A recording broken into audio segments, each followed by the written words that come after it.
중에 12. 작전 중간에 대통령 윤석열 대통령으로부터 지시나 전화를 받은 적은 있습니까? 한 차례 정도 오셨는데, 한 번. 예, 지금 기억에 지금 다 정신이 하나도 없습니다. 네. 그때 전화가 너무 많아가지고, 근데 네. 오셔서 똑같은 걸 물어보셨습니다. 어떤 걸 물어보죠? 거기 상황이 어떠냐? 네. 그래서 똑같은 얘기를 했습니다. 굉장히 이제 복잡하고 우리 인원이 이동할 수도 없다. 그랬더니 가만히 들어보시다가 알겠다고 하시고 더 전화 끊으셨어요. 예, 정지해 주십시오. 계엄 당시에 이진우 소방사령관이 대통령부터 통한 횟수는 한 번이고 그 내용은 부대의 상황을 물어보는 것이었다라는 취지의 내용입니다. 125증의 제13번. 그거는 상급 부대에서는 혹시 보고했다든가 지시받은 건 있습니까? 철수에 관계된 거는? 근데 얼마 안 돼서 위에서도 연락이 와서 철수를 승인한 걸로 그렇게 왔기 때문에 제가 예, 정지해 주십시오. 예. 125증의 13은 당시 상황 계통으로 철수 지시가 내려왔다는 취지의 진술입니다. 네, 125증의 14번. 한번 전화 오셔서 저희 상황을 물어보셨습니다. 그래서 방금 말씀드린 것처럼 굉장히 복잡하고 그래서 저희가 총기 휴대 안 하고 또 여러 가지 장비들을 다 갖고 오지 않게끔 했습니다. 맨몸으로 들어갔습니다. 했더니 참모총장님께서 잘하셨어 이렇게 얘기하셨습니다. 예, 정지해 주십시오. 예, 당시 총기를 휴대하지 않고 임무를 수행한 점에 대해서 계엄사령관에게 보고를 했고 그 이행에 대해서 계엄사령관이 잘했다라고 회답을 했다는 내용입니다. 121의 1은 증인 신문시에 제시한 바 있는데 당시 김창학과 조성현의 통화 기록으로서 수방사 예하 부대의 임무가 제대로 하달되지 않아서 당시 출동했던 병력들이 그 임무를 잘 알 수 없었다라는 취지의 조성현과 김창학의 통화 내용입니다. 121호증의 2는 이준우가 김창학 군사경찰단장에게 지시를 한 내용으로서 국회 본청 지휘로 이동을 해서 경계를 하고 만약에 민간인이나 기타 여타 사람들이 군인들에 대해서 위협을 가할 경우에는 체포를 해서 끌어내라라는 지시를 하였다는 통화 내역입니다.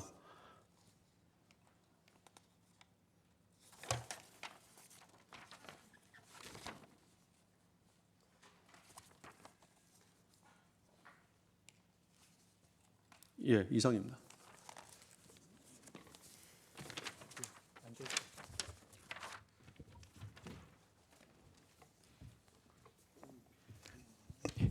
PPT 좀 부탁드립니다.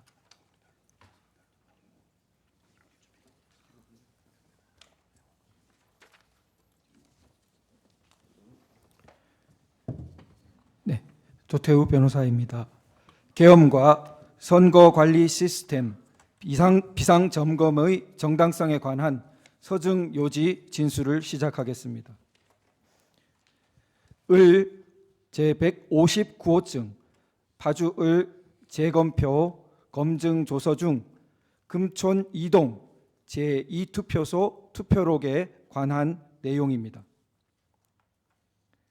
투표록에는 특기 사항을 기재하는 란이 있는데 투표관리관 날인이 누락된 사항 같은 것을 기재하여 개표 시에 날인이 누락된 투표지가 나오더라도 무효표로 만들지 않도록 하기 위함입니다.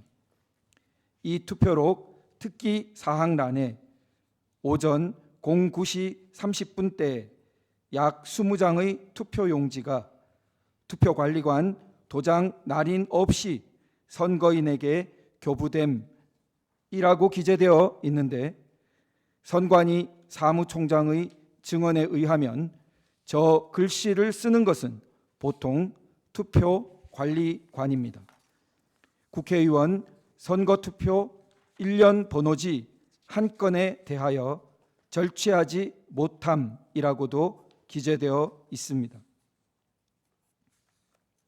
그런데 을 제159호증 중 신면을 보면 1년 반이 지나 실시된 재검표 현장에서 금촌 이동 제2투표소 투표지들 중 약 20장의 투표관리관 도장 날인 없는 투표지와 1년 번호지를 절취하지 못한 한 장의 투표지가 나오지 않았습니다.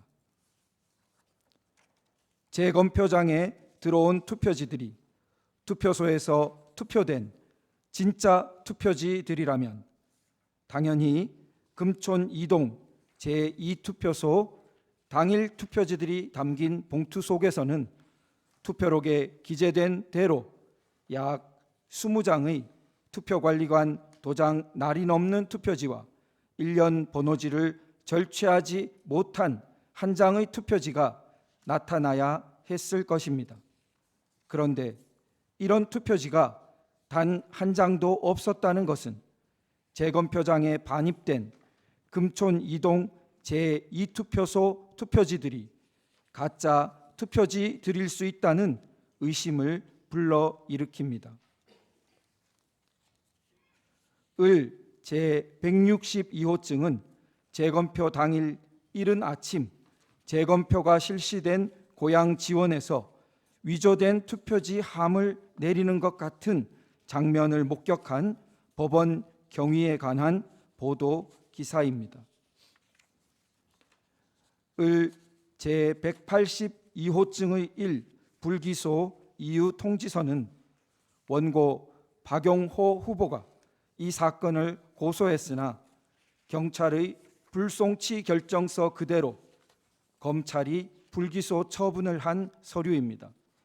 그 이유에서 검찰은 투표 사무원의 착오로 사실과 다른 내용이 기재되었을 가능성을 배제할 수 없다고 쓰고 있습니다. 을 제204호증의 이 판결문에는 위와 같은 내용이 하나도 기재되어 있지 않습니다.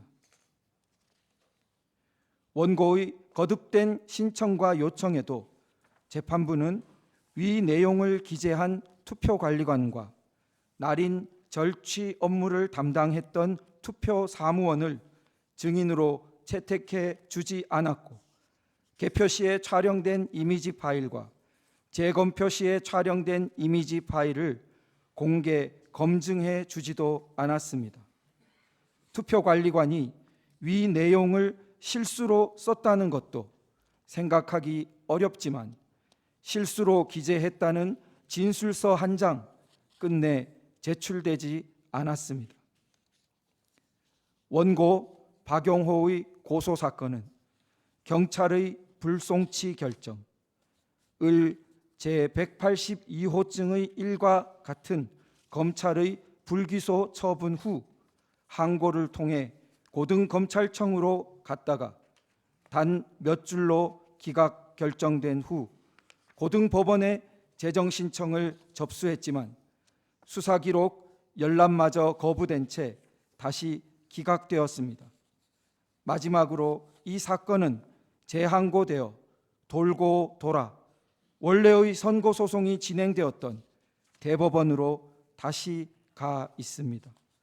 대법원에서 파주경찰서로, 파주경찰서에서 고양지청으로, 고양지청에서 수원고등검찰청으로, 수원고등검찰청에서 수원고등법원으로, 수원고등법원에서 다시 대법원으로 꼬박 3년간 한 바퀴를 빙 도는 사이 원고 박용호는 내가 실수로 말했다거나 내가 실수로 기재했다는 진술서 한 장 보지 못했습니다. 선관위는 박용호 후보의 선거법 위반이 있는지에 대해 촉각을 곤두세우기만 했습니다.